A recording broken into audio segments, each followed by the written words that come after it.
Hello, everyone. Douglas here. Just wanted to send you guys a little message before you head off to your new lives. I'd like to begin by saying you're going to see some annotations sprinkled throughout this little talk, because I'm going to squeeze one last little bit of rhetorical analysis in here today. I know how much you guys love it. And a big thanks to Cheryl, who made sure the Chinese translations were indeed Chinese translations. Alrighty, let's get started. It's an honor to be sending this message out to you today. And at the ceremony, it was nice to see folks in the same room together. Our principal, our fellow colleagues, our students' families, and of course, our outgoing grade 12 students. So, it's customary with these things that we give a little life advice. But before I do that, congrats! It's been 3 bloody years. 3 years! Can you believe it? It's gone by so fast. But we're left with so many memories. Like that time Gorka performed mind control tricks to get us to build towers out of spaghetti.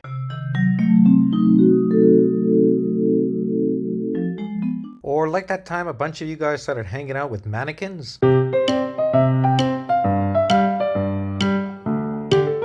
Or like that time, we just had a regular day in class.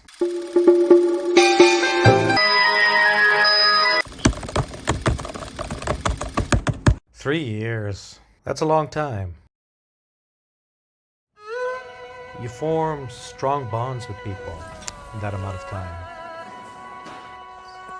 You become like a family. And like a family, we've had our ups and downs. Those moments of elation as well as frustration. But we got through it all. And we're all stronger for it now. And it's been an absolute privilege to see you guys grow and turn into the fine young men and women we see before us today. We're all very proud of you. And I just want to thank you for the past 3 years. Because you've all contributed to making Pinghe a truly special place.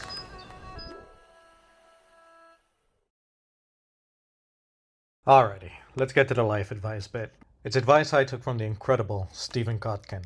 I shared the same advice with last year's graduating students, and I want to do the same with you, because I think it's timeless wisdom. You guys are about to set off and write new chapters in your lives. And some of you, maybe many of you, perhaps even all of you, might be putting some thought into what your purpose in life is. It's a biggie. We all want purposeful lives. And so before I leave you today, I want to share with you guys some thoughts on purpose. So, if you're ever a wee little worried about your purpose in life, you need not be. Living a purposeful life is actually not that hard. It doesn't matter if you're not the next Confucius. You may not alter the identity of a civilization. It doesn't matter if you're not the next Deng Xiaoping. You may not transform a country. It doesn't matter if you're not the next Tu Youyou.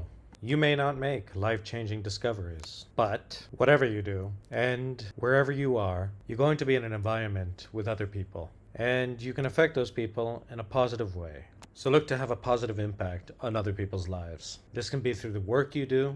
It can be through what you do in your free time. It can be by modeling good behavior and by admitting your mistakes and by remembering that you don't know everything. It's a humility we should all live with. But don't forget to also remind yourself that you can lead a life that can show others what good values are. You can lead a life that dedicates yourself not only to your own material well-being, but also to the well-being and the development of others around you. And it can be on a small scale. It can be in a classroom at college next year, or in the workplace further down the line, or with your family and friends, or even with a stranger.